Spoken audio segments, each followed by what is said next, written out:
Hey folks, Roland Martin here, broadcasting live from Houston, Texas. Today is October 13, 2020. Coming up on Roland Martin Unfiltered, we are here in Houston where Black Voters Matter. They're having a social distance rally. We'll talk with the leaders of the organization about what they're doing to ensure that we get the right to vote. Early voting started today in Texas. Massive numbers already. We'll show you what some of the lines look like. I voted in Dallas, came here to Houston.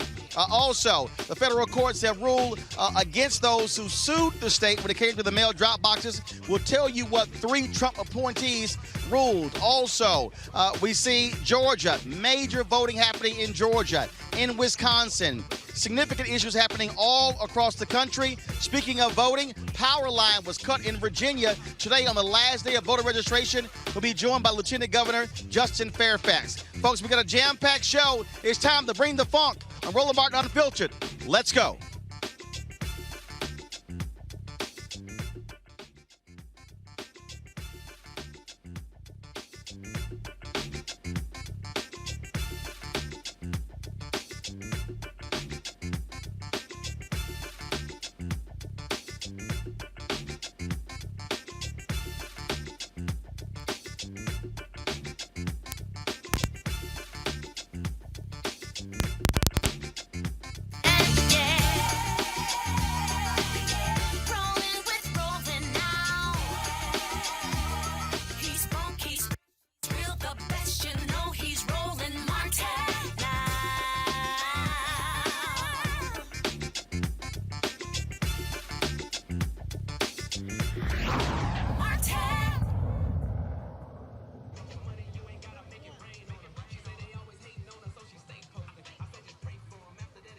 Hey folks, Roland Martin here, broadcasting live from Fountain of Praise Life Center here in Houston, Texas, where the Black Voters Matter, their bus just drove up into the parking lot. This is a social distance rally that's taking place here in Houston. What we also see is do this here. If y'all could actually pan that camera and pan it that direction, that camera right there, pan it over there. You also see the TSU drum line.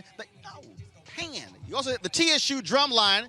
They're also here, and so we're going to be sitting here. So you see they're coming in as well. And so, of course, early voting started today in Texas. It started today in Texas, and so folks have been voting all across the country. But today in Texas. Here's what happened. They were supposed to take place on October 19th. The governor moved it up 6 days, and so they've been, of course, seeing all sort of changes happening in this state. Republicans doing all they can, again, to impact African Americans when it comes to voting. Again, so like I told you, you have the bus that's right here. We'll be chatting with, of course, Cliff Albright. We're definitely chatting with Cliff Albright, as well as Latasha Brown, co-founders of Black Voters Matter. We'll be chatting with them in just 1 second, folks. And so what's going to be happening here, Brian Courtney Wilson is going to be singing to the folks here as well. He'll be singing to the folks here. And so what we're doing is covering this. We're going to be in other states as well between now and Election Day. Now, big news out of Virginia today. Power line was cut in Virginia that shut down voter registration all across the state. Joining us right now, Lieutenant Governor Justin Fairfax. He joins us at Roland Martin Unfiltered. Lieutenant Governor, can you hear me?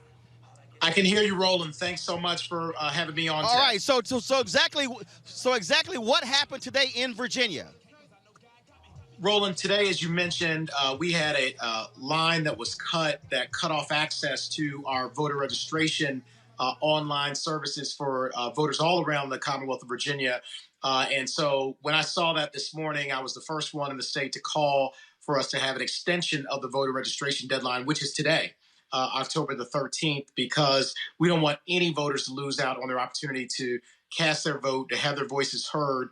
And so it's unfortunate for something like that to happen on any day, but particularly on a day like today. So I'm working with the governor, with the administration, and our Department of Elections to make sure that we are allowing everyone who wants to be able to register to vote and cast their vote to be able to do so.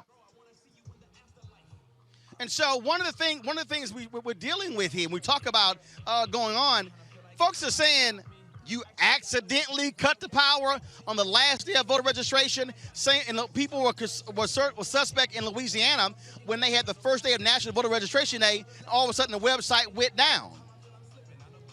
Right. I think that when it comes to something as important as voting, and because of the history of what we've seen around voter suppression and the disenfranchisement of voters, particularly black and brown voters throughout the nation, particularly throughout the South, we've always got to approach this with skepticism, with really an inquisitive mind, and make sure that some of the same old tricks that we've seen before are not being played. And so I've been on the phone with folks in our government. I'm told there was a construction crew that accidentally cut this line, but we're going to make sure that we get all the facts, that we get to the truth, and most importantly, that we allow people to cast their ballots. Virginia is seeing a surge in early voting here. We made the laws such that people could more easily cast their ballot in early voting. 45 days of early voting. I voted on the very first day of the early voting period, which runs through October the 31st. You no longer need a photo ID to vote in Virginia. And so we have done so many things to make it easier for people to cast their ballots. And we now have over 1 million voters in Virginia who have already cast a ballot. And we're leading the nation in early voting. And so we don't want any of the same old tricks that we've seen played time and time again on voters, particularly on communities of color, to be played again. And as long as I'm Lieutenant Governor of Virginia, I'll be vigilant in making sure that we don't have those repeats of the past. All right, Lieutenant Governor Justin Fairfax, we certainly appreciate it, sir. Thanks you very much for joining us. God bless you. All right, let's go to our panel here. Joseph Williams, senior editor for U.S. News and World Report, along with Victoria Burke. She writes for NNPA, also works with Governor Justin Fairfax, and also Kelly Bethea, communications strategist. Joseph, I'll start with you. I mean, this is sort of the nonsense folks have been talking about. When we talk about voting, these sort of issues happening, again, mysteriously on the last day of voter registration in Virginia, critical state when it comes to this election. That's the stuff that we have been seeing happen constantly. And so folks are saying, how can I trust this process? Well, it's not only how can you trust the process, it's the fact that you have the president of the United States who's actively sowing confusion about that. So when you have him say, well, I'm not going to trust the vote, everything's going to be rigged unless I win, that filters down not just to his people, but to everybody. Everything is suspect. Everybody is anxious and on edge because we don't know what will happen. And what Lieutenant Governor Fairfax said there was very accurate in that we've seen shenanigans like this throughout history, except this time it's much, much worse because you've got a guy at the top who's actively said that he is not going to accept any other result than one that puts him on top. So it's sowing confusion. It's having a bad effect. And it's having a ripple effect. And compounding that is seeing line upon line upon line of people who are waiting to vote, bad decisions by the courts, making it harder to vote. And it all goes back to the same thing. The Republicans believe that if they can't win on the ideas, they're going to win by making it more difficult for people to vote. All right, Joseph, give him 1 second. So what we're going to do is we're going to actually go to the stage here. They're about to sit here. And, of course, started the program. Monique Presley, you often see her on the show. She, of course, is opening this program. And so the Black Voters Matter, they started a rally. They did a rally all around, driving a caravan all around Houston. And so right now, the TSU Drumline is about to perform. So let's check out the Ocean of Soul.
is the hearing of Amy Coney Barrett. Of course, she is the Republican conservative Supreme Court nominee. The hearings have been taking place all day for the second consecutive day. And so right now we're joined by Alfonso David with the Human Rights Campaign. Alfonso, welcome to the show. Thank you, Roland. Thank you so much for having me. There are several things that we got to talk about that's problematic, if you will, when it comes to testimony today. One of the questions was asked dealing with the issue of discrimination, segregation in Brown v. Board of Education. She gave an awful answer to that question. How can black folks trust that this woman is going to rule on a case that lays bare the issue of segregation and integration? Look, Roland, your point is exactly right. For the last 4 years, LGBTQ people, marginalized groups around the country have been attacked. Been attacked by Donald Trump. They've been attacked by Mike Pence. They've been attacked by Mitch McConnell, who have prioritized power over people. They have prioritized power over people over and over again. Now they are advancing a nominee for the U.S. Supreme Court who we have significant concerns about. Her answers today about stare decisis, her answers today about Brown versus Board of Education, about Roe versus Wade, about Obergefell, those are cases that should not be upset by this new Supreme Court. And our concern is that we are going to see a systematic rollback of fundamental rights and protections that we have taken for granted, things that we have accepted as being the rule of law. So we have some significant concerns about this judge becoming a justice on the U.S. Supreme Court.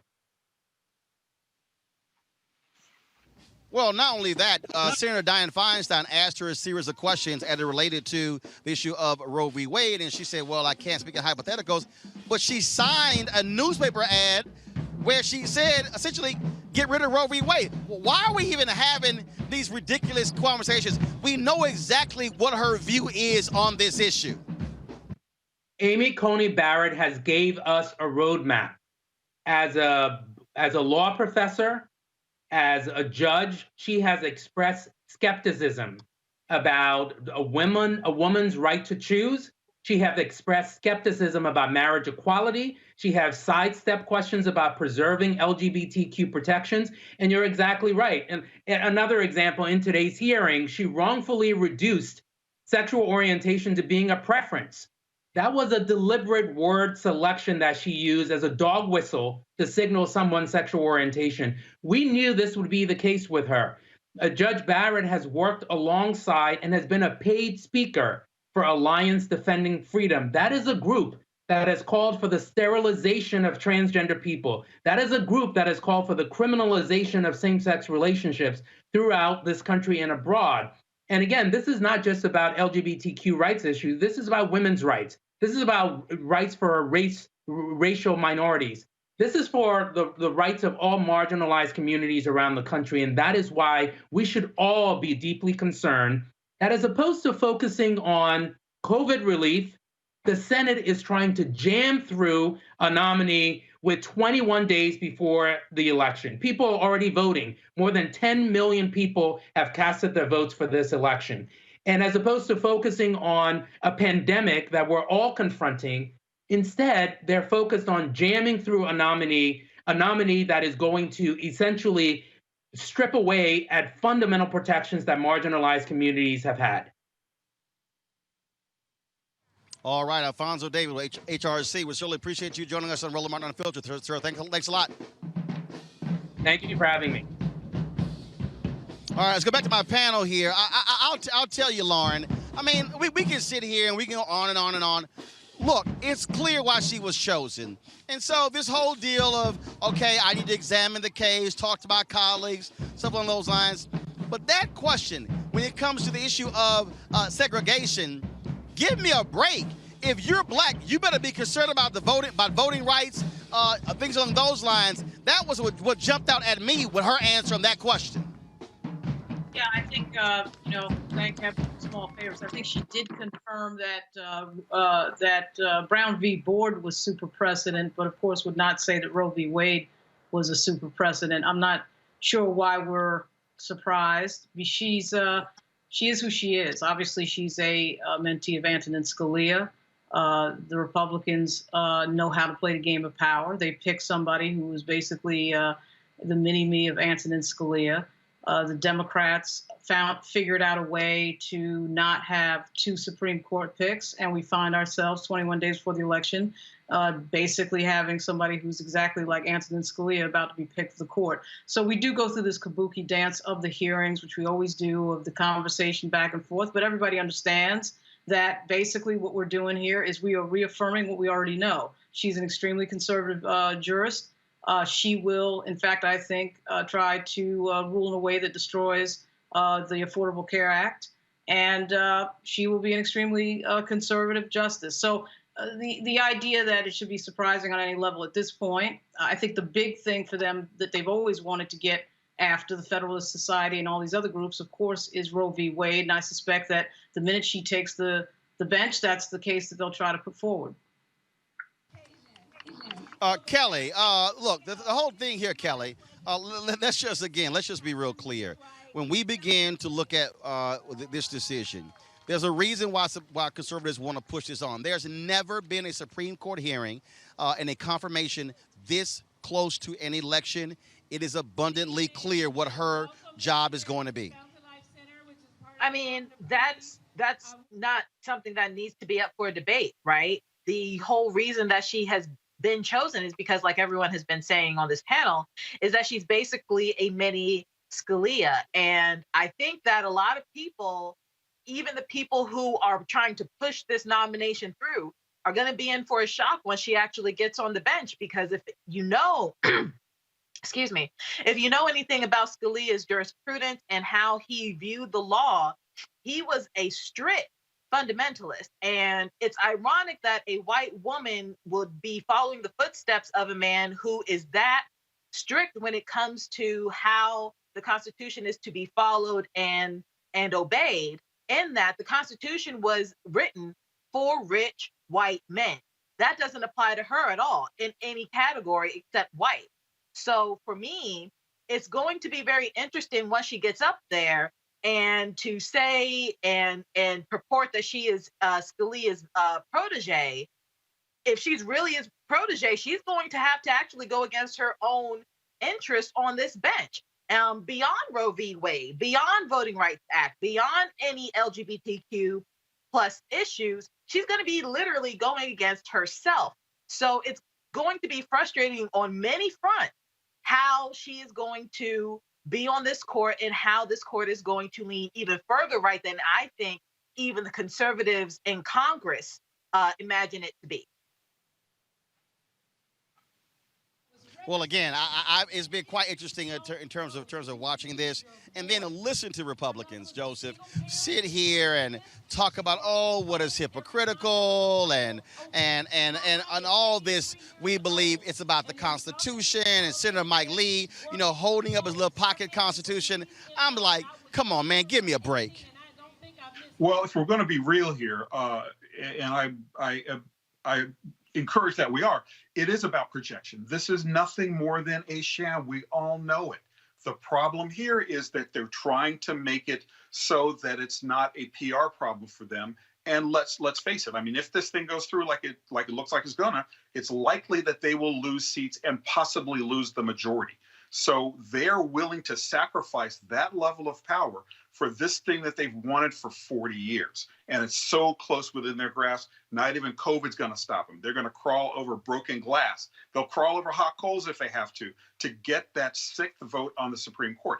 And I think it's true that when you are so conservative, you sometimes can take so many right turns that you can end up on the left. But I also think that in terms of her voting against her interests in some cases, her interests are very, very clear. I mean, she has proximity to power. And that's one thing that a lot of white women kind of recognize internally, is that it's not about having the power yourself. It's about being close to power and about assuming that those close to power will look out for you. That may not be the case. It probably will not be the case in many cases. But I think that at this stage of the game, she's got all the advantages that a lot of these decisions will not hurt her.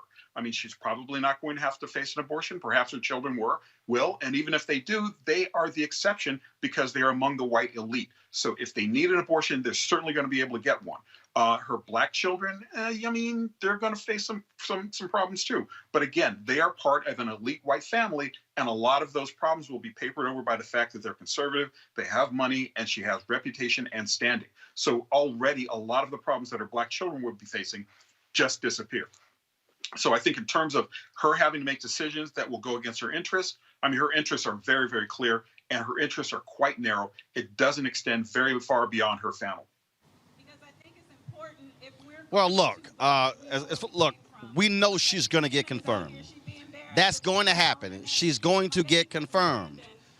But this is the moment, this is the opportunity, Lauren and Kelly, where Democrats have got to make a decision. Are you going to be as ruthless? Are you going to be as cold-blooded as Republicans? You're seeing the polling right now. Democrats are likely going to take control of the United States Senate. If they do, and Joe Biden is president, they damn well better go hard.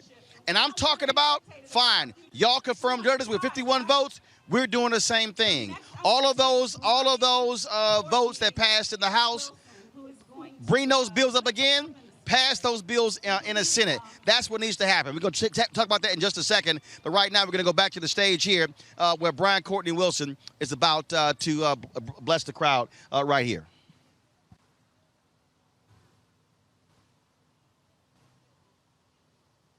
If you know the Lord is still our help, regardless of what we may be facing down, will you show some sign, wave a hand, as if you know the seed of faith that you plant with your vote is going to be met with miraculous manifestation. If you believe it, show some sign.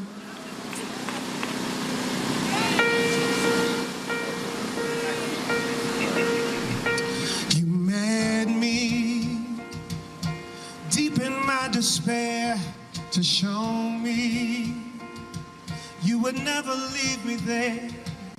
You claimed me 'cause I was made for so much more. I am your child, and I'm worth fighting for.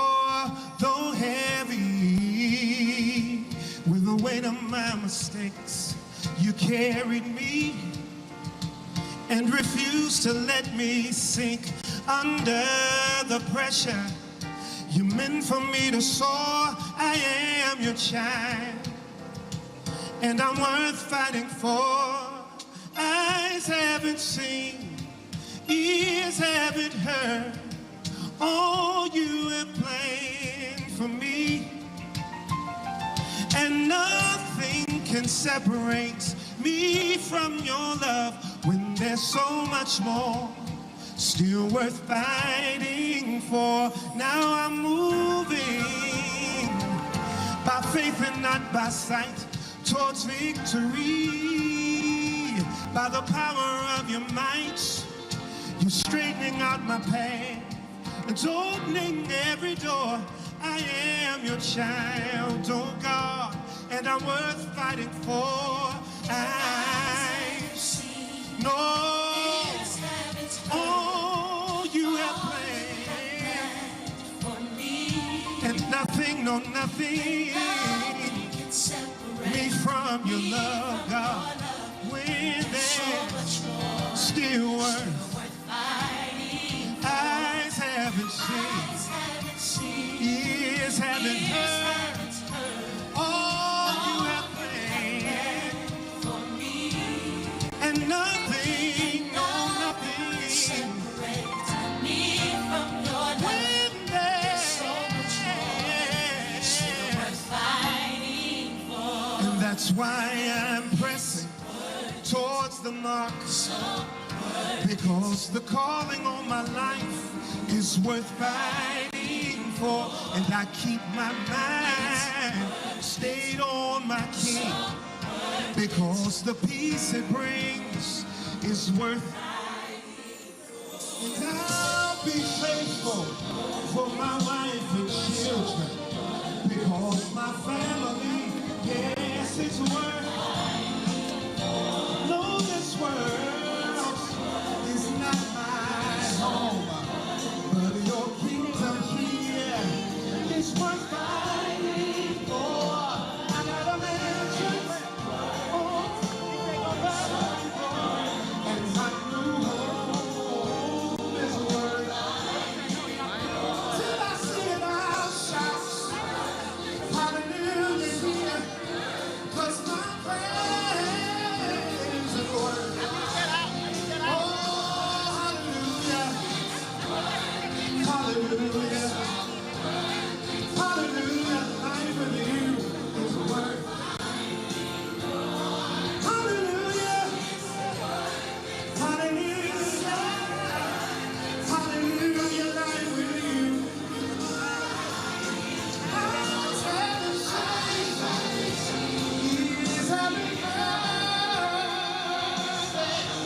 there's a witness out in this parking lot today, show there is so much more. Thank you, God. Thank you, God. Thank you, God. Y'all feel like singing it one more time, declaring it, loosing it, speaking it, believing it. Eyes haven't seen, ears haven't heard, all you have planned for me. Come on, come on, come on, come on. Eyes haven't seen, ears haven't heard, all you have planned for me. Eyes haven't seen, ears haven't heard, all you have planned for me. There is so much more still worth fighting for.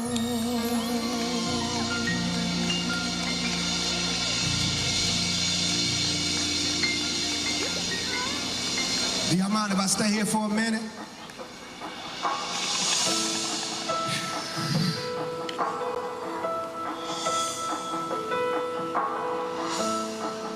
Sometimes there are obstacles in the road that can leave you feeling low, and you don't know how to move forward.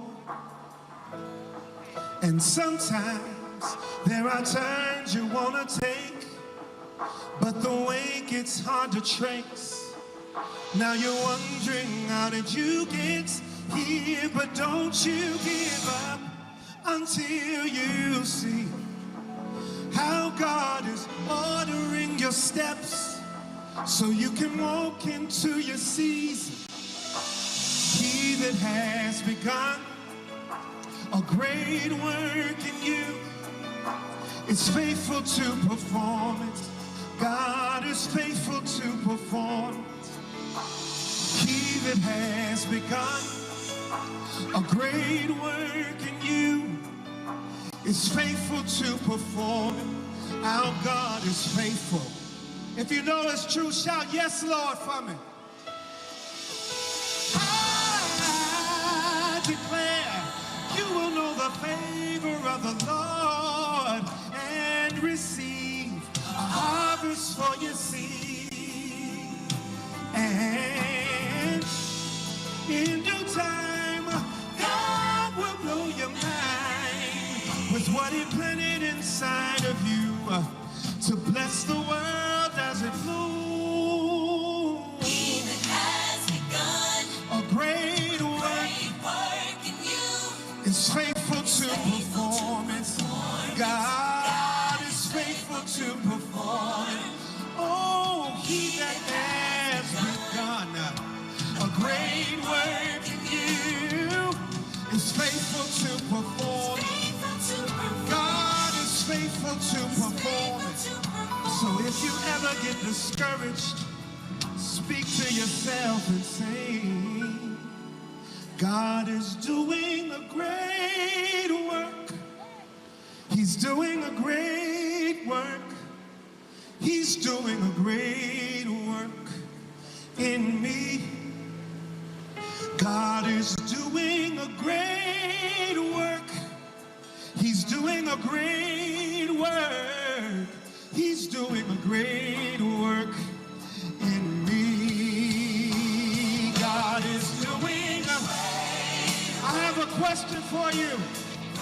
If you believe God is voting on you today, has decided that your vote matters, show some sign. He's doing a great work. Doing a great work. God is doing a great work. Yes, he is. Looking beyond my thoughts, loving me into my future. God is doing a great work.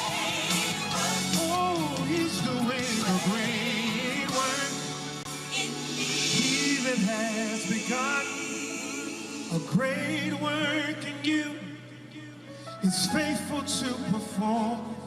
God is faithful to perform it. If you're gonna persist until it's finished, show some sign, show me. It's faithful to perform it. God is faithful to perform it.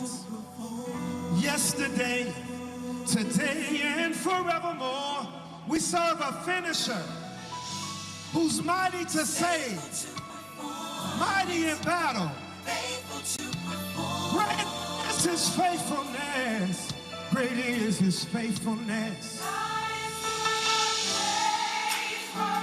So what should be considered as we proceed?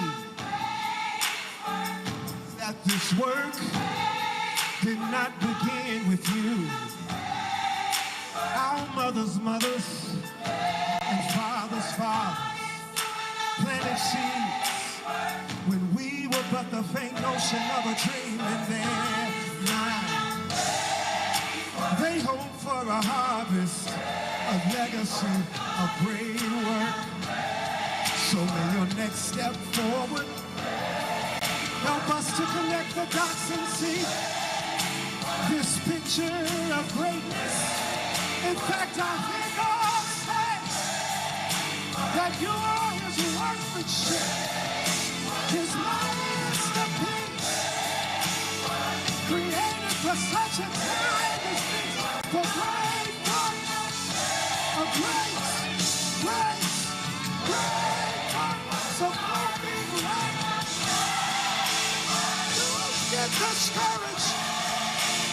Don't be great. Don't you get weary. Don't be great. Keep marching for justice, because it makes us great in this wonderful world where our children laugh and play and dream and see greatness. I see greatness more than we can imagine. But let me assure you that it's great, and our God is faithful. Yes, Lord. Is there a witness? Yes, God. Yes, you're great. Thank you, God.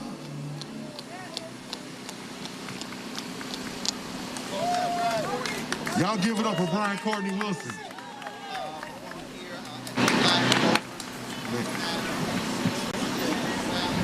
That song almost gonna make me cry every time. Every time.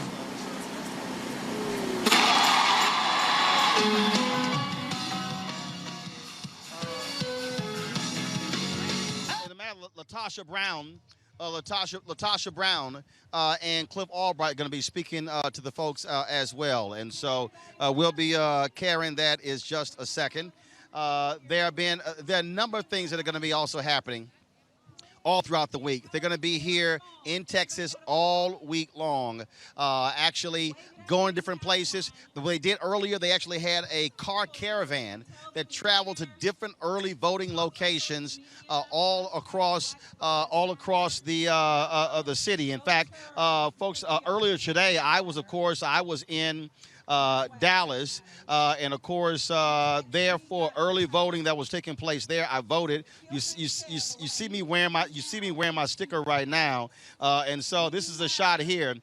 This is a shot here of early voting that was at one of the locations there, folks. It was jam-packed all over. I dropped by Friendship West Baptist Church, and let me tell you something. They were there early this morning. The line was actually packed, 7:27. They were lined up. There were some people at this early voting location who got there at 4:30 in the morning. The polls did not open until 7. So that gives you an understanding of how focused and committed folks are to voting. It has been really, I mean, unbelievable to see what is happening all across the state. One of the things that also I'm going to show you some of that video when I drop by Friendship West, and so y'all can actually check this out. So this is some video here. They have a massive Black Lives Matter banner that's on the side of the church there where we broadcast the show from on yesterday. And so that's some of the video that you're seeing right there of folks who are actually going to the polls. We are seeing that all across the country, and I bring my panel back in to talk about that, because what we're seeing is we're seeing unbelievable response, Kelly, in Georgia, massive numbers. In Wisconsin, 1.3 million people, Kelly, in Wisconsin requested an absentee ballot. More than 50% of those ballots have already been returned. That gives you a real indication of how focused folks are. Now, again, we don't know whether that's Trump supporters or Biden supporters, but we are seeing significant interest in this campaign. Kelly? I absolutely agree with you. For me, it's just very encouraging that we're seeing people vote, period, at this juncture. Obviously, I hope that more people are voting for Biden because we definitely need Trump out of office. But at the same time, compared to the numbers that we got in 2016, I already feel very hopeful and cautiously optimistic that we actually have a better voting turnout and a better reflection of what this country actually wants, both on the popular vote side and the electoral vote side, because there can't be that big of a discrepancy this time. We can't afford it. And I'm just really proud of our country at this very moment because the stakes have never been higher. We're literally in the middle of a pandemic. We are in the middle of several corrupt conspiracy things going on in this White House, from Trump and Russia to Trump and his taxes to Trump just being Trump. And we are seeing a reflection of just how tired Americans are, specifically in the states that are affected by this pandemic and his actions the most, such as Georgia. So again, I'm really proud of Georgians, and I'm really proud of this country in advance for really voting him out and making sure that our voices are heard. This is some more video here of folks who are in line there today. Folks were excited. And let me tell you something. They were patient. They were waiting. Lauren, it was interesting, the different places where I stopped talking to people. Let me tell you something. Like I say, Lauren, there were people who were there at 4:30 in the morning. That tells you how serious folks are about this election. Right. Well, obviously early voting is setting records pretty much in 3 or 4 states. I think Virginia's still number one in terms of early voting turnout. I think they're almost at 1 million, which frankly is unheard of. They did extend the early voting period to 45 days before the election. I really think that obviously this is a result of Donald Trump being in office and crazy, insane things like 2 governors, a plot to kidnap and put on trial, by the way, 2 governors in our country, which is just insane. And we should not just allow something like that to be spoken of lightly. Obviously, when you do have the turnout on one side, it does, in fact, get the turnout out on the other side. So you still have the fact that when you do see, as Roland, you referenced, when you see, Team Blue out, you're going to get Team Red out as well. But, it is stunning to see these lines, knowing what we've already known, since seeing what we've already seen when Stacey Abrams ran in Georgia 2 years ago. Here we are again with these lines. We do understand that means that there's a lot of enthusiasm. We also understand that there's a concerted effort to make sure certain constituencies have to wait in line a long time. But because people's tolerance levels are so high, the reason people's tolerance levels are so high is because Donald Trump is in office. They understand that they're going to have to wait 3 or 4 hours in line, which is, of course, absurd given the technology and given the fact that we are the world's #1 industrialized nation, and yet we can't get people into a voting booth in less than an hour. It's completely ridiculous. But it is good to see, obviously, everybody out. Joseph, one of the things, Joseph, again, look, folks see all the drama taking place with Donald Trump and Republicans when it comes to mail-in voting. People are willing to wait in line. They don't want to do it, but they flat out don't trust the mail system, and they're saying we will be here as long as we need to make sure that we vote. Well, and that goes back to one of your earlier points, which is the fact that there is so much at stake. And part of the issue here is that we could have a Supreme Court that could promote some shenanigans after the election. I mean, we'll just have to wait and see about that. But two things come to mind when I see those lines. The first is, yes, it's incredibly heartening. It harkens back to the 1960s and 50s to know that our people know that this is for real. This is not a drill. This is not something that we can take lightly. And to have voting at such unprecedented levels is very heartening. It's infuriating, however, to have those lines. Yes, we're in a pandemic. Yes, we are having people have socially distanced, and you can only let a certain number of people in the polling place at a time. However, Texas limited the number of boxes, and that decision was upheld today, limiting the number of drop boxes. Virginia having trouble with the lines being cut. Problems in Wisconsin, problems in Pennsylvania. You name a swing state, there is a contest where Republicans are trying to narrow the vote and they're trying to restrict the vote, which is just infuriating, particularly when you understand that they have packed the court, they're about to get another 6th justice, and that even though the vote happens, it's still going to face, we're still in for a long season, perhaps a long winter of really awful, perhaps court decisions that go against the will of the people because Republicans chose not to wait. And they chose not to wait for a reason, because they need to get that 6th vote in there because they know they're facing an uphill battle to maintain control of the Senate. So on the one hand, very, very heartening. On the other hand, infuriating. But the third point that I want to make is that every people have gotten the message that this election must be decisive. In order to defeat Donald Trump, it has to be clear, perhaps not on election night, but certainly getting there close. And that means people have to come out and vote in droves and vote no matter what. So the memo has gotten out to the left and to liberals that this election matters. Do whatever you got to do. First Lady Michelle Obama said it during the Democratic convention. Bring a lunch if you have to, because you know it's going to be long. So people have been mentally prepared for this to be a challenge. And the vote must be decisive in order for Trump to not even have the opportunity to have any shenanigans after the election. The vote must be decisive, and it must be early, and it must be as quickly as we can make it happen.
YouTube.com/Roland S. Martin. And subscribe to our YouTube channel. There's only one daily digital show out here that keeps it black and keep it real. It's Roland Martin Unfiltered. See that name right there?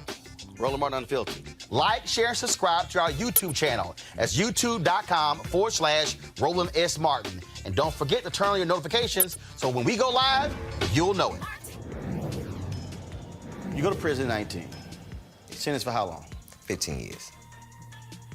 And you're, for the first time, you're hearing this old man talk about voting. Mm-hmm. What did you say? What's that? What's that? And why does that make a difference? What did he say? And he broke the averages thing down to me.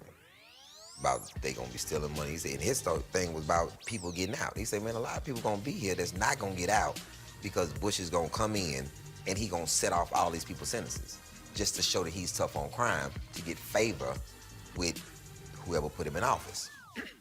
Made sense to me once he broke it down. Then I started reading about voting and the importance of voting, just talking with them. Because these are men who probably marched for voting, probably something went wrong in their life, they still ended up in this place. But there was a lot of knowledgeable people there, and I just hung with the old cats that had all this information.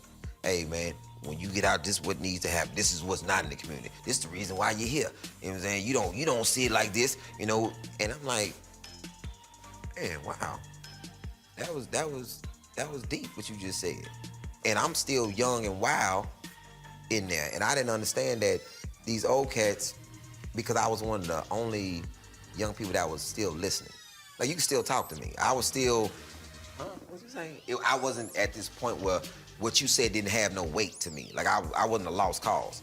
So they came up with this plan unbeknownst to me. I didn't find out about it until they had already accomplished their goal. The man said that I was so wild on this unit, a dude named Blackshaw. He said, we got together, we say once we get him, then we get the rest of the youngsters. You know what I'm saying? And he said, when I said that, you was on the rec yard fighting when I said it. You are watching Roland Martin, and I'm on his show today, and it's, what, huh? We should have some cue cards. Hey, what's up, y'all? It's your boy, Jacob Lattimore, and you're now watching Roland Martin right now.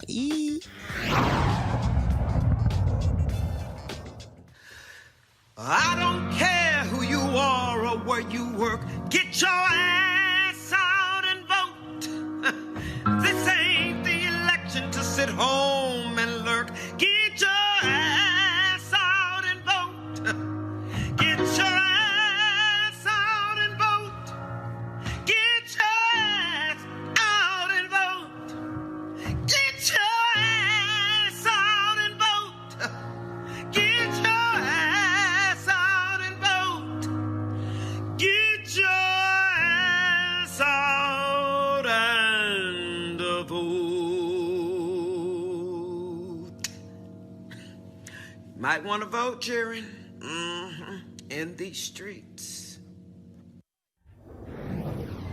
This is a time where you have to stock as many people up as possible to challenge information. See, don't believe the hype. When we made that record, and it was partially from Noam Chomsky, because I went to school, had to do a thesis on this dude, and I said, well, it ain't I'm embracing any white history. It's not I'm embracing all this information because I want to, and I think it's a wonderful thing to drape myself in.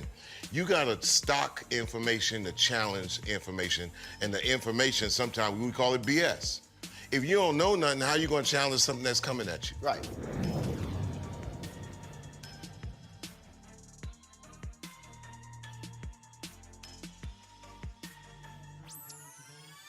All right, folks, Roland Martin back here live, Houston, Texas, Fountain Life Center, Fountain of Praise Church. Black Voters Matter having their social distance rally. Joining us right now, we were talking earlier before the break, Pastor Remus Wright, the pastor of this church. Glad that black voters don't vote. Pastor Wright, again. Right?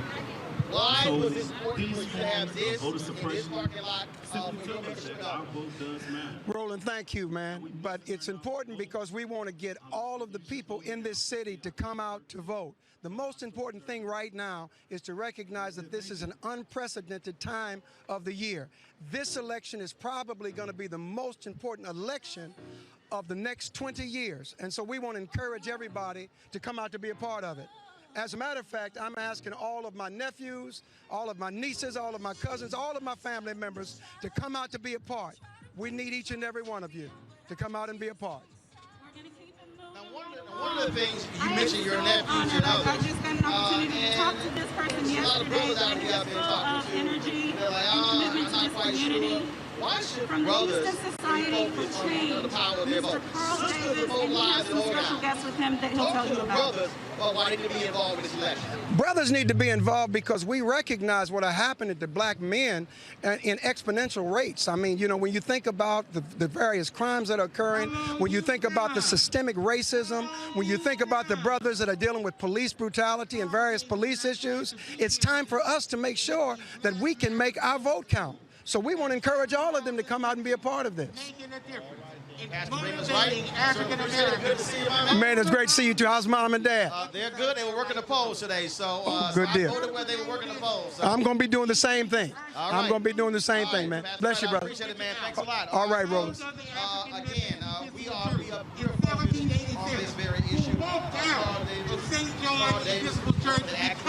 Carl Davis, he is speaking on stage right now.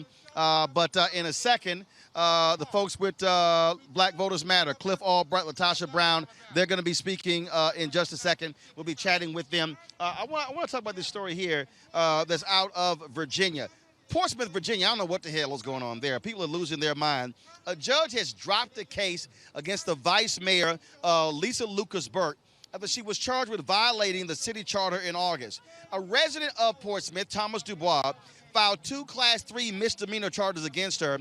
He says she violated a section of the city code where she called for the Portsmouth police chief, Angela Green, to be fired over charges that Green filed in connection to the destruction of the Confederate monument. The dismissal prevents the case from going to trial. Lauren, this is the most idiotic thing I've ever seen in my life that's happening in Portsmouth, Virginia, that residents can file charges, and then these folks, you know, we already had them try to go up to the DA, but trying to file felony charges against the vice mayor, what's happening in that city is crazy. Absolutely right. And, you know, the reason that the vice mayor had charges filed against her is because she's the daughter of the reason the most powerful black woman in the Commonwealth of Virginia. Full disclosure, one of my clients for communications is the Lieutenant Governor of Virginia, Justin Fairfax. And Miss Senator Lucas is the president pro tem of the Virginia Senate. And quite frankly, Louise Lucas is a very active, very direct voice in the black community in Portsmouth and in Virginia in general.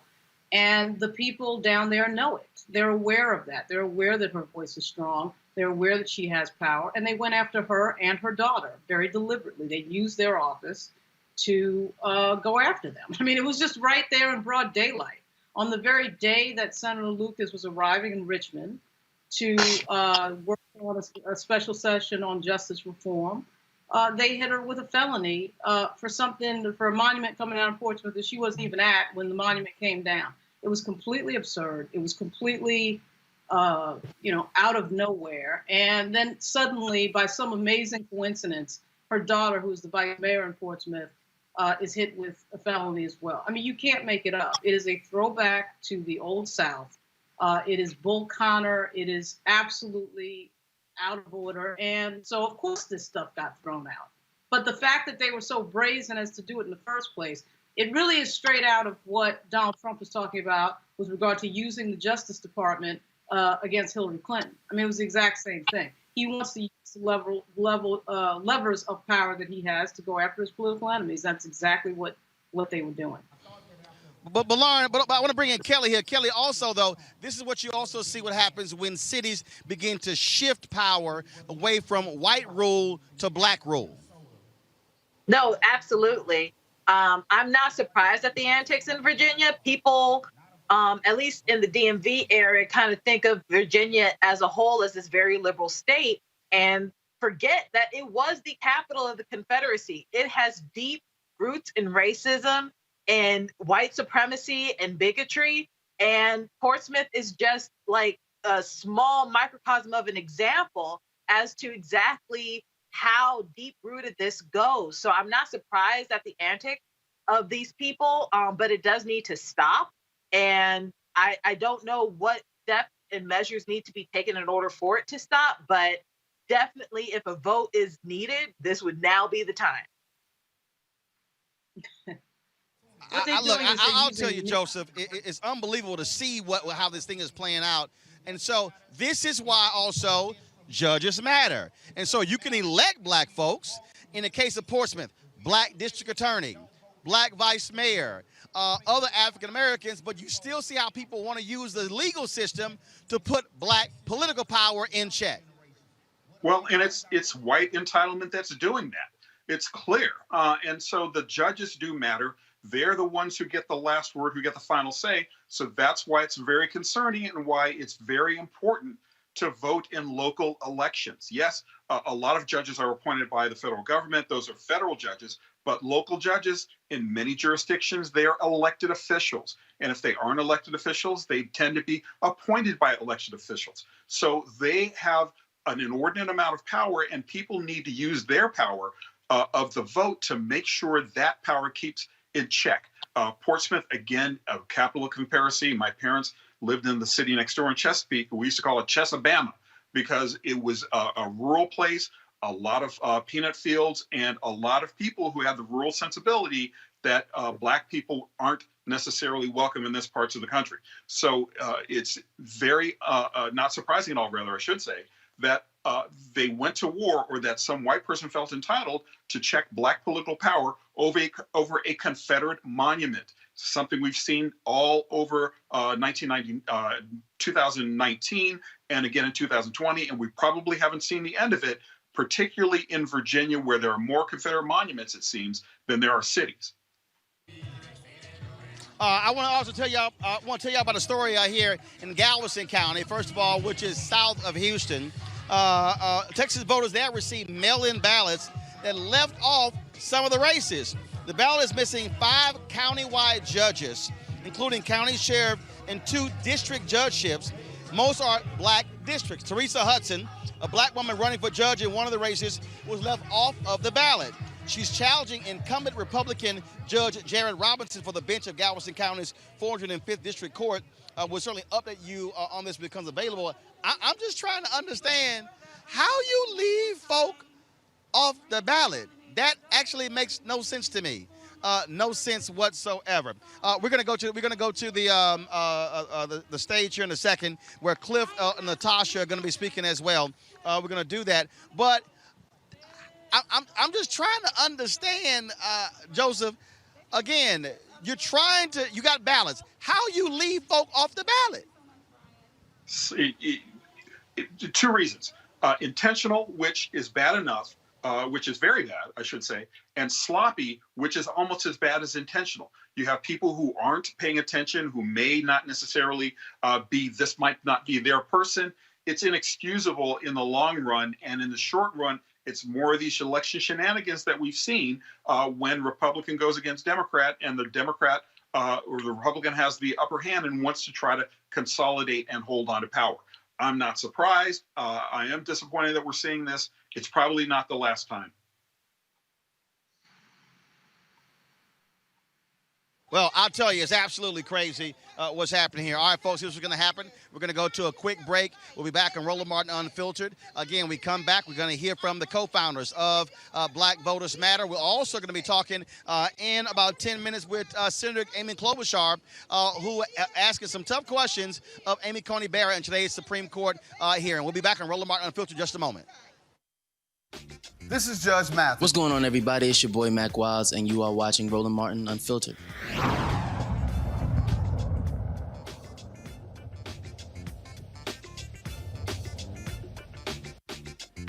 You are watching Roland Martin, and I'm on his show today, and it's what? Huh? We should have some cue cards. Hey, what's up, y'all? It's your boy Jacob Lattimore, and you're now watching Roland Martin right now. You want to support Roland Martin Unfiltered? Be sure to join our Bring the Funk fan club. Every dollar that you give to us supports our daily digital show. There's only one daily digital show out here that keeps it black and keep it real as Roland Martin Unfiltered. Support the Roland Martin Unfiltered daily digital show by going to RolandMartinUnfiltered.com. Our goal is to get 20,000 of our fans contributing $50 each for the whole year. You can make this possible. All right, folks, welcome back to Houston, Texas, Black Voters Matter rally taking place here, Fountain Life Center. We're glad to be with you, folks. It has been quite the busy day all across the state of Texas as early voting has been taking place. Folks have been going to the polls all across long lines as well. But one of the things that was asked today in the Supreme Court hearing nomination of Amy Coney Barrett dealt with voter intimidation. Republicans, Donald Trump, is one of the things they've been wanting to do. Joining us right now from Senator Amy Klobuchar from Minnesota. Senator Klobuchar, welcome back to Roland Martin Unfiltered. Well, thank you, Roland. It's great to be on again. I just got to ask you, how in the hell could Amy Coney Barrett say she wasn't sure about the issue of voter intimidation? And you were like, it's already the law. I literally could not believe it. I read for her the statute myself, and I'll read it again. She would not commit to whether she believed in this precedent and that she believed, and she was very vague. And I finally said, 18 U.S.C. 594 outlaws anyone who intimidates, threatens, coerces, or attempts to intimidate any person for the purpose of interfering with their right to vote. And my point to her was this is happening right now, as you know. In Minnesota, we have this issue where there's been a notice to ask former special forces people to be employed to come and stand at our polls. That happened, and that's why I made the point to her. Now, obviously, voting rights is also a critical issue. Is that actually going to come up? I know Democrats keep asking about Roe v. Wade, but the Supreme Court is also going to hear a major voting rights case out of Arizona that could gut Section 2 of the Voting Rights Act. That's something that African Americans are very concerned about as well. Exactly. This is right on the Supreme Court's docket. And what I said to her was, you are taking the seat, if that's what's going to happen, and we're doing everything to stop it, but you would be taking the seat of Ruth Bader Ginsburg, who was a key leader when it came to voting rights. As you know, Roland, with the Voting Rights Act, it was Ruth Bader Ginsburg who wrote the dissent, which I called today, in her words, the blueprint for the future, that talked about the fact that if you allow the law to be broken down like this, states, Ruth said, the justice said, are going to literally start enacting voter suppression. And we now know over 20 of them did that all over the place, including a number of states with people that serve on the committee. Senator Graham's state in South Carolina, as you know, they just said, yeah, you got to have a witness still, even in the middle of a pandemic. North Carolina, law enacted there that the higher court said, the Fourth Circuit, that they were discriminating against African Americans with surgical precision. Tom Tillis is on that committee. Then you go down the road, Marsha Blackburn in Tennessee, they're contesting even doing ballot drop-off boxes. And the final one, Texas, a county the size of Harris County, 4.7 million people, and the governor said only one drop box per county, and in every single county, one judge stepped in bravely and said that's wrong, and just yesterday, 3 Trump judges reversed it. That is also most likely going to the Supreme Court. So you can see why having someone like Justice Ginsburg on the court is so important, and it's a very, very strong case to make against this nominee. Senator, another thing that jumps, and I just got to lay it out. All these Republicans keep talking about court packing, court packing. That's what the Republicans have been doing. They've been packing the courts. This is what I got to know. If Democrats take control of the Senate, are Democrats going to be as ruthless, as hardcore, and driving their agenda? Because, look, that's one of the things. Democrats play nice. Republicans are about power. So folks want to know, are Democrats going to use the power if they get the power?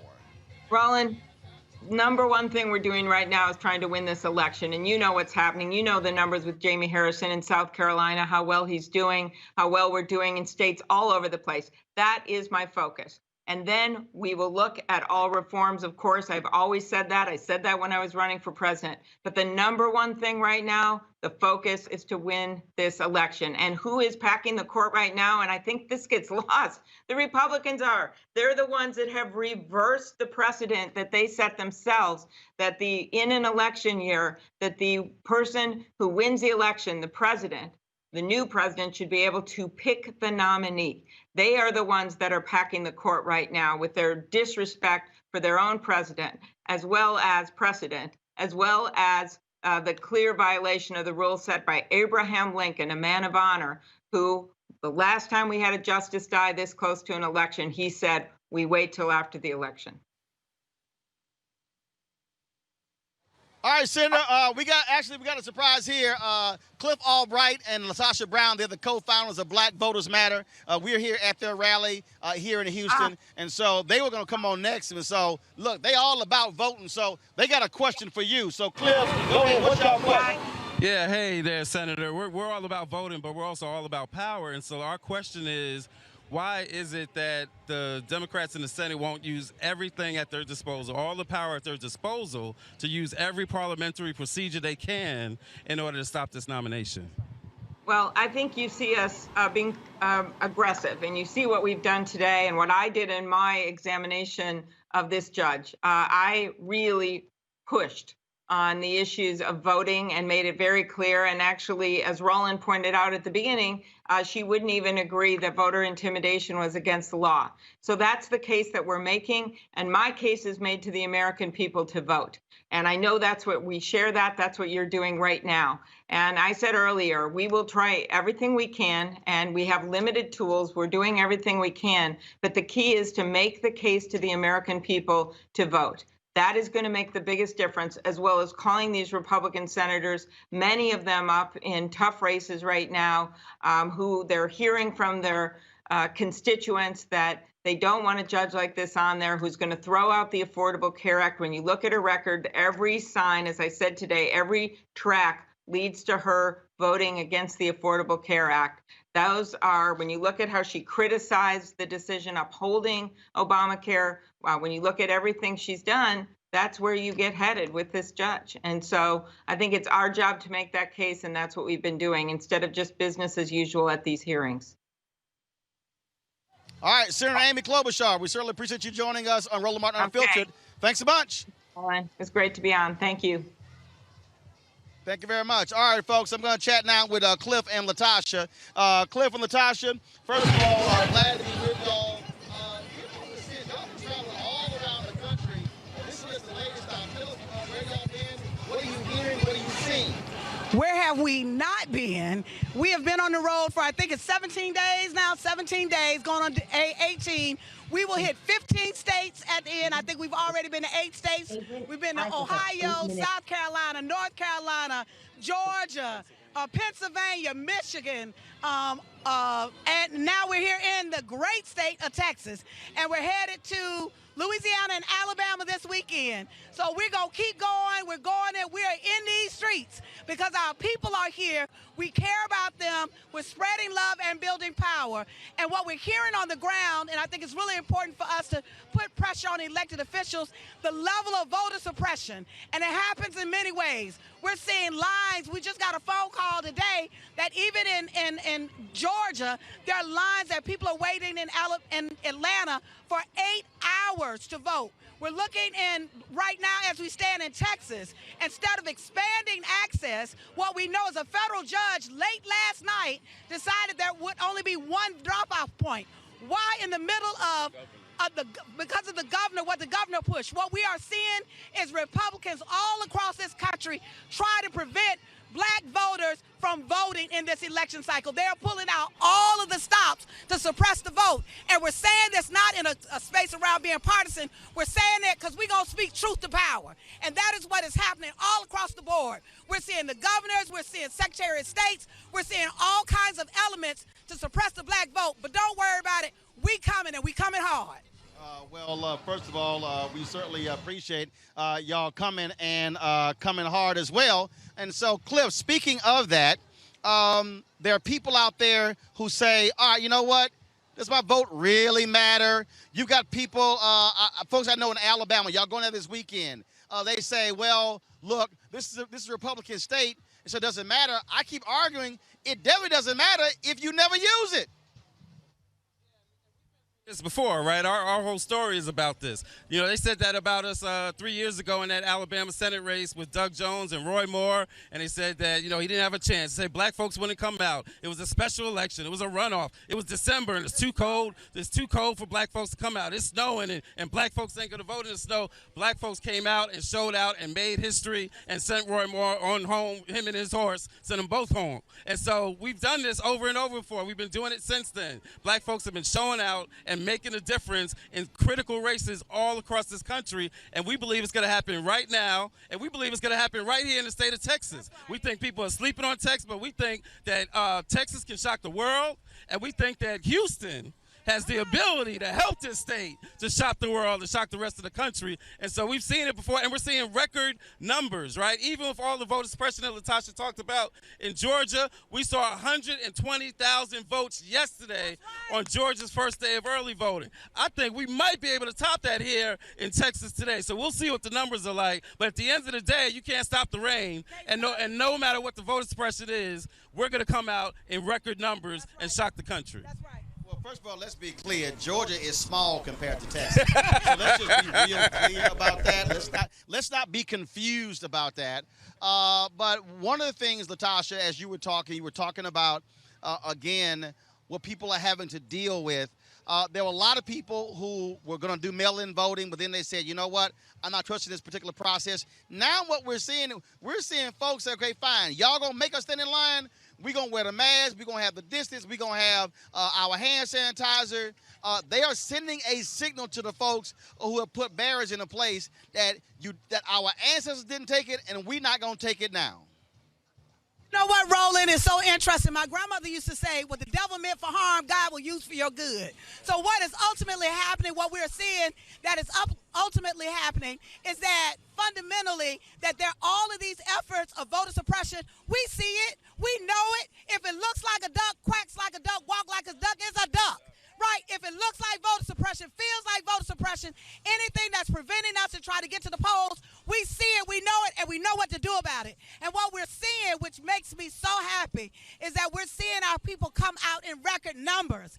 Everywhere we've been going, folks have been standing in lines. Folks been bringing their lawn chairs. They don't seem like they got to worry that they're sitting down there with their water, bringing their water bottles, because we are determined. Because at the end of the day, nothing is going to stop us or take us backwards. We have gone too far. We fought too hard. There are too many of our people who have died. That at the end of the day, what we know is whenever we have stood in our power, this country has had to literally be able to deal with us. And so again, we see in this moment those very elements that have been used from trying to dismantle the Postal Service to voter suppression like we see in Georgia where 200,000 people were dropped off the voting rolls, to what we see here in Texas where you got one polling site in the midst of the pandemic, which is crazy. People are responding in a way that's saying we're not going to take that.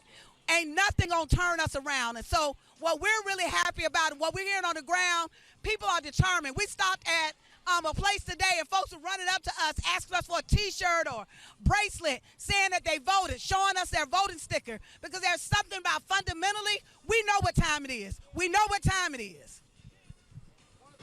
One thing I wanted to ask y'all about, you talked about the response from people. You talked about how people are coming up to you and how they are engaged in this. Have you seen a lot more young folks as well? When I was in Dallas yesterday, it was an old sister, beat up car, handicap sticker. She was scouting out the early voting location to see how she gonna vote tomorrow. And so when we look at a lot of polling data, we're not necessarily seeing, we're seeing, again, still a lot of young people who feel as if their vote doesn't matter. How are y'all also pushing that and encouraging young black folks that you can't say, I'm going to protest, but then not vote, because the very folk who you trying to make policy changes are the very folk who get elected. One without the other don't make any sense whatsoever. Cliff? Yeah, no, we've actually been seeing a lot of good energy amongst young folks. I mean, we've seen, and there have been polls that have shown that amongst folks that were organizing in the streets and protesting in the streets, that voter registration has actually gone up, and everything that we see has been matching that. We actually see it even on the, we support organizations, community groups, churches, fraternities and sororities, and we've seen an increase in support requests that we've gotten from students who are on campuses, even students that are currently dealing with coronavirus and grades and all that stuff, but we're seeing an increase in them coming to us saying, look, we want to do some GOTV, we want to do some voter registration, we want to have some polling place parties. And so we're just seeing it at all levels, whether it's on campus or even off campus in some of the communities that we go to, where young folks are really leading the way. Because I think what has happened is that when folks were in the streets and making demands, whether it was defund the police or other demands, what they became clear was that they're making these demands of folks that have been elected into office. And they're trying to get to a position where they don't have to make demands and force people to do right. They're trying to create a situation where they're able to put folks in so that they won't have to force them to do right. And so young folks have really connected the dots, but the truth is that's not a new thing, because that's been the history of our movements. Our movements have always been driven by young folks. And it's nothing, there was no Birmingham movement without the Children's March. And there is no Black Lives Matter or defund the police without the young folks today. And they're going to show up and show out on Election Day and every day between now and Election Day, because today is Election Day in states like Texas. That's right. Well, I tell you, I think there's an opportunity, again, that what we have to do, and look, we talk about this all the time, we have to connect the dots. You got to connect the dots. To understand how who you elect as a judge impacts mass incarceration. Who you elect as DA determines whether or not they will go before the judge. Who you pick when it comes to your state house race also matters, because those are the people who also pass the state laws, county commissions, and school boards.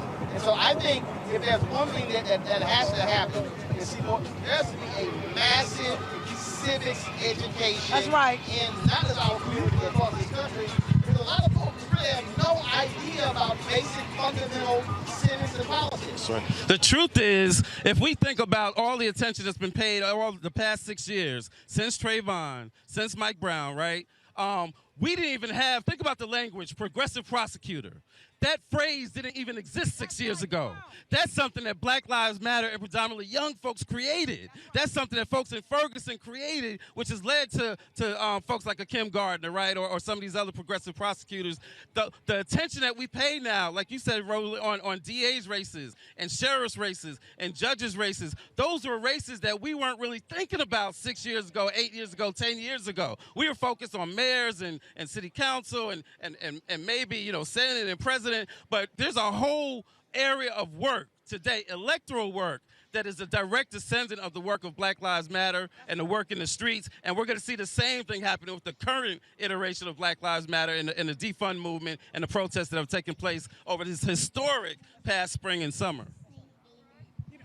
One of the things that we like to say is when young folks come up, and even when we're on the street organizing, and people come up and they talk about they're disappointed in the vote, we don't try to evangelize them. We say we understand how you feel, because we feel like that. We have actually voted for people before and been disappointed. We've got to be honest about voting. Voting has severe limitations, but it also is a power and a leverage.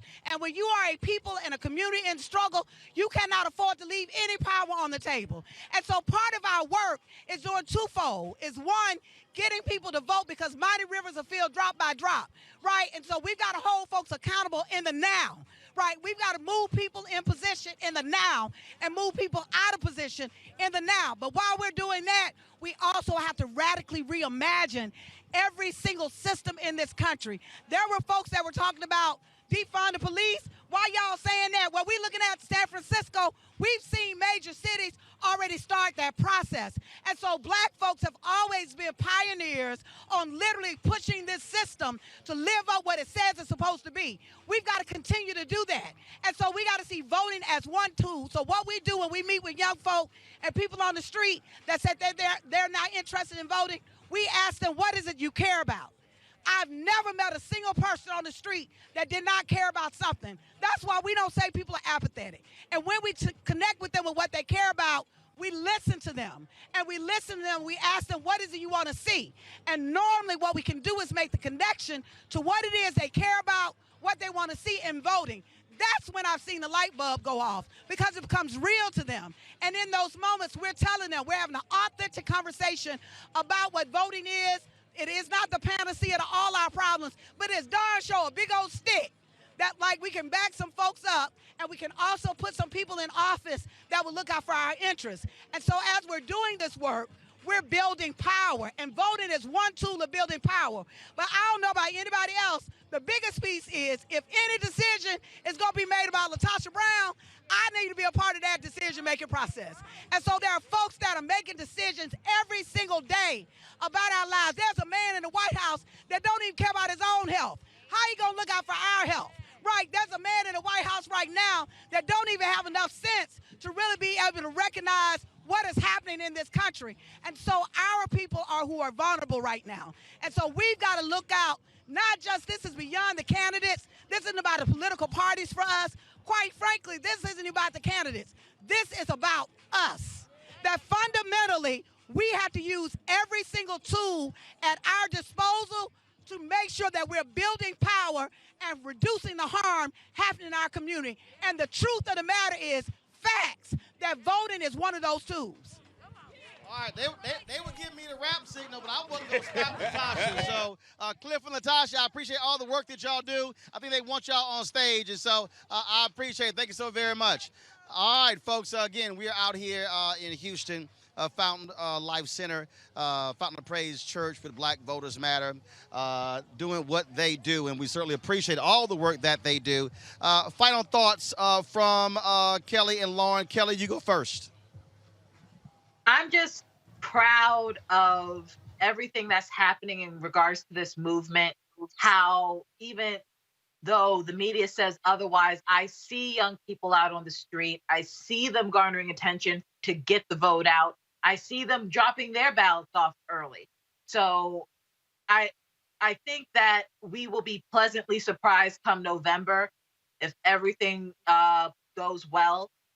We're still in for a fight because, again, a lot of these states, their votes won't come in until after the election day itself. So we still have to remain vigilant. We still have to be on our toes and just get out the vote, get out the word, and keep the pressure on these politicians to make sure that they uphold what they said they're going to do once they do get into office. And when they don't get into office, put pressure on them again, just in case they try to go out in the community in another capacity. So once again, I'm just feeling very encouraged right now. And I just hope everything works to our favor in terms of getting Trump out of office, frankly. Lauren Victoria Burke, final comment. Yep. Well, I think we're seeing the beginnings of, I think, Trump leaving office. I think the tough period, though, begins, obviously from November 3 to the part where we get to noon on January 20. I just think he's gonna say outrageous things and do outrageous things to subvert the election. And I think it's obvious that he's going to do that. And I think everybody needs to be prepared for that, particularly the media. And as far as voting, we see some states in play that, quite frankly, for the Democrats should not be in play. I mean, Georgia and Jamie Harrison being tied, the Cook report putting him tied with Lindsey Graham should really be impossible. The fact that we see Joe Biden ahead in Florida is incredible. And really, Biden all really needs to do is really flip Wisconsin and Pennsylvania. But it looks like he's got a chance of getting a lot more than that. It looks like he has a chance at North Carolina, Georgia, and Florida.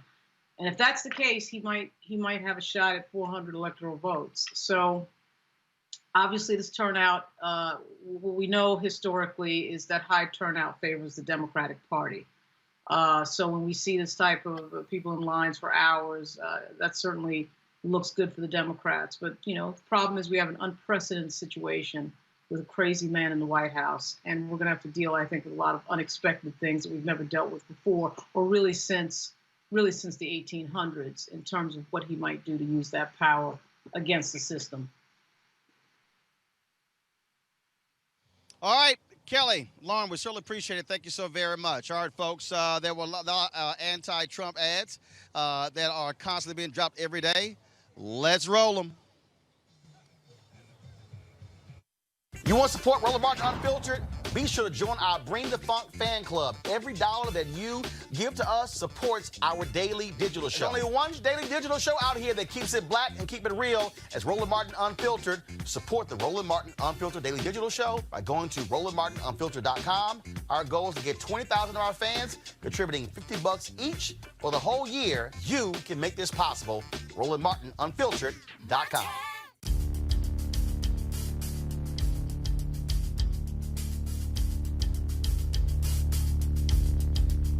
We're counting on the federal court system to make it so that we can actually have an evening where we know who wins, okay? Not where the votes are going to be counted a week later or 2 weeks later.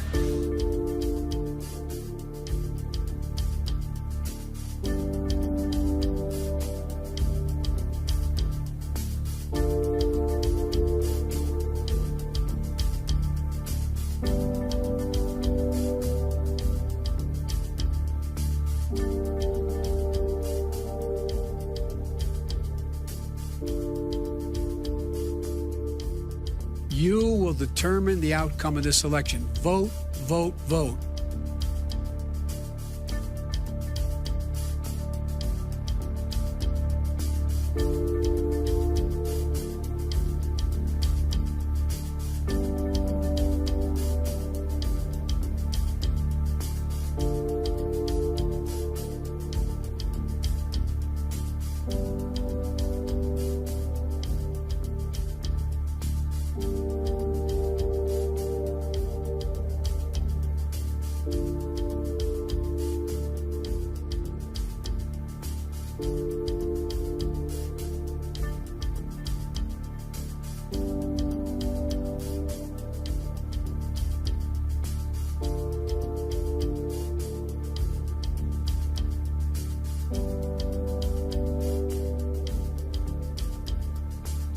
As far as the ballots are concerned, it's a disaster. This is going to be a fraud like you've never seen.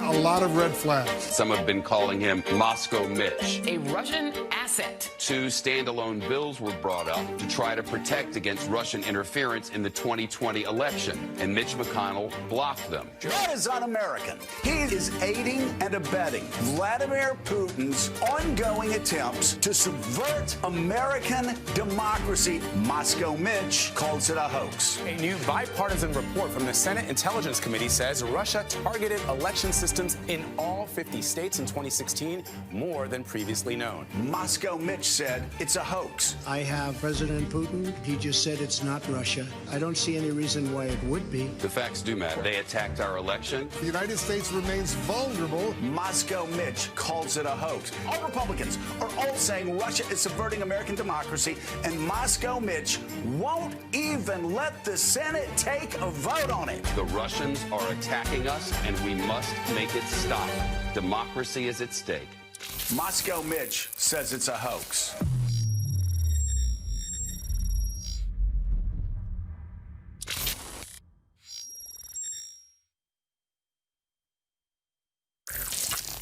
I'm Olivia Troy. I worked on the coronavirus task force from day one, side by side with Dr. Anthony Fauci. I witnessed Donald Trump and senior White House officials routinely sideline and discredit Dr. Fauci, both privately and publicly. And now, the Trump campaign is twisting Dr. Fauci's words in a campaign ad for their own political gain. It's gross and upsetting, and typical of a White House that has no regard for the truth. For Donald Trump, it's always about him. For Dr. Fauci, it's always been about serving the American people. Join me as a Republican and former Trump administration staffer who is voting for Joe Biden.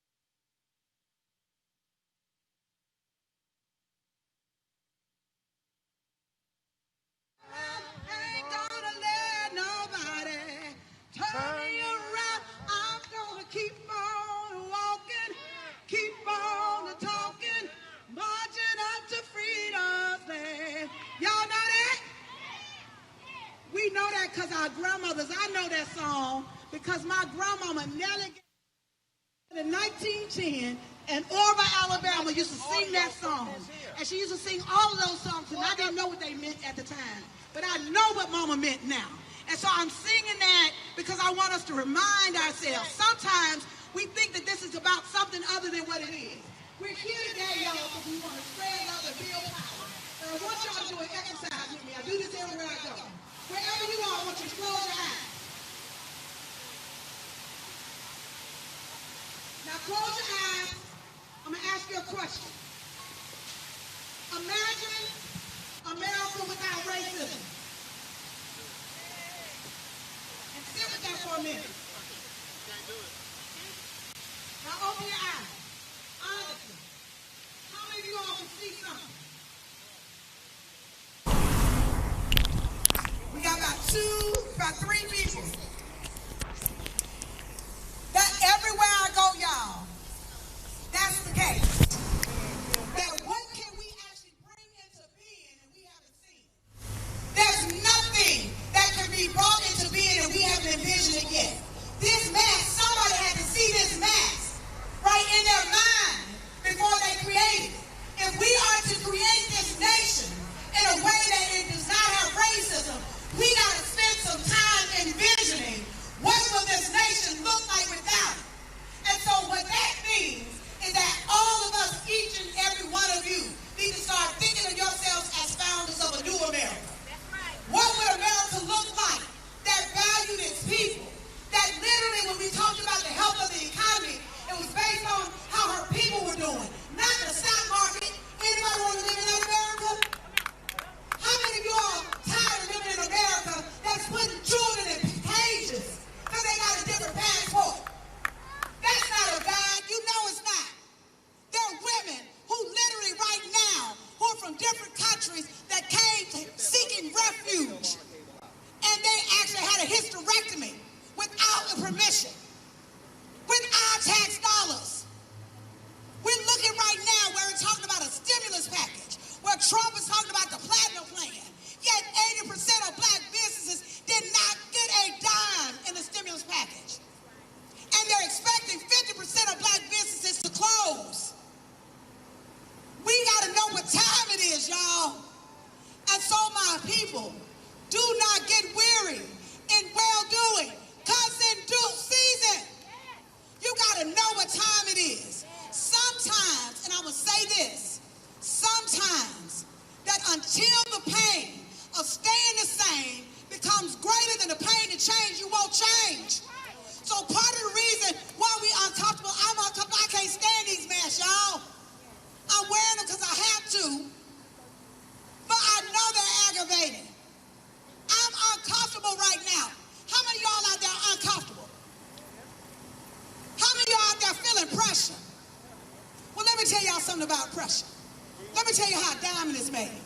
You know what diamond is? All a diamond is a piece of coal that under extreme pressure and over time becomes a diamond. Let me tell you what glass is. Do you know what glass is?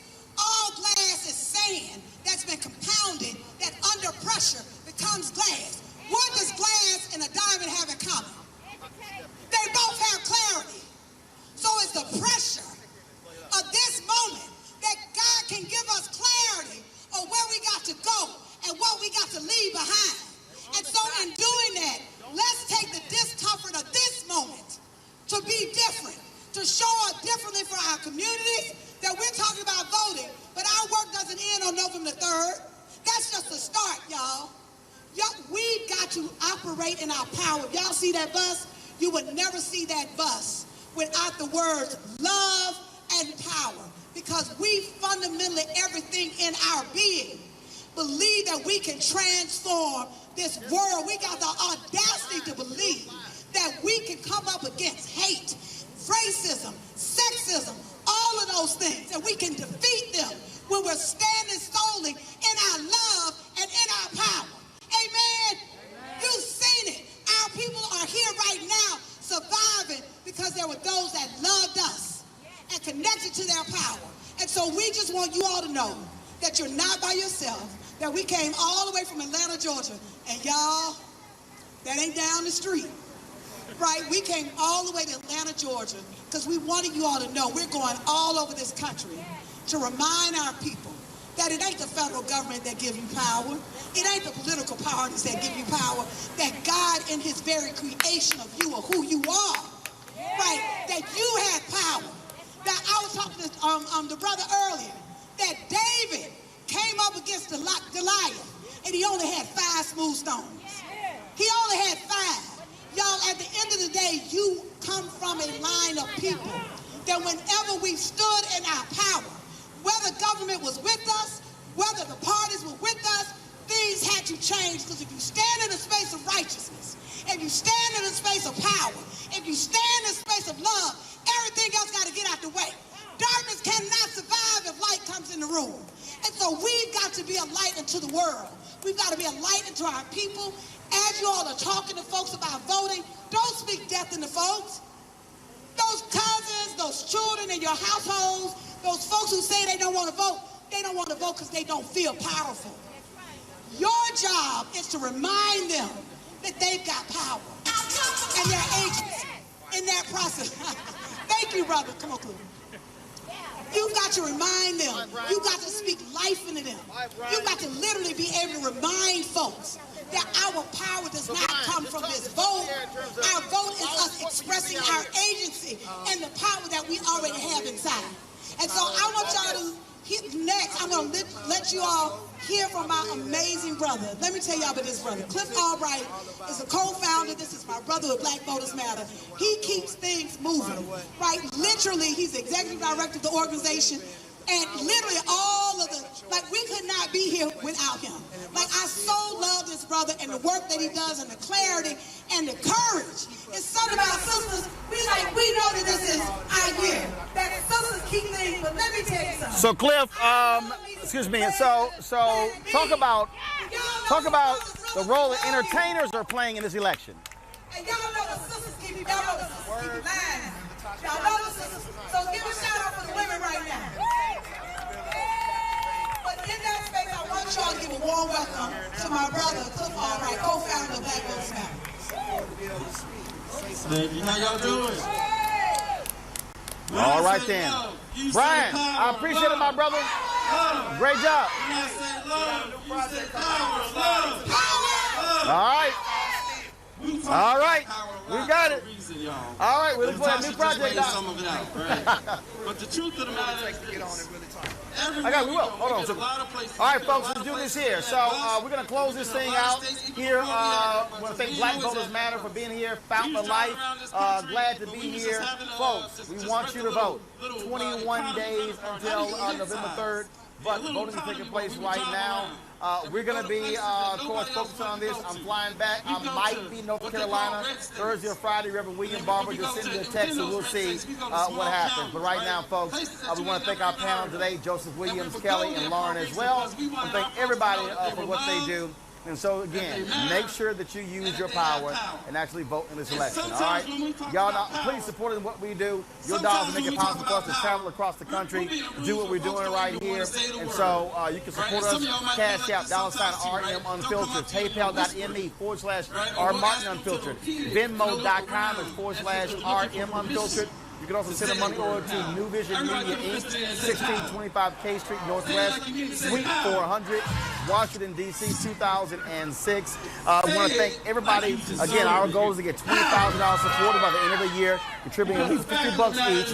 That's $4.19 a month, 13 cents a day for you to support our work, to give you the kind of information being here on remote. I also want to thank the students at Texas Southern University who are helping with today's broadcast. Your dollars also help for us to help give experience to these students in real life media, real life television, and so that's why this matters as well. All right, folks, I got to go. I will see y'all tomorrow. Y'all take care. Holla!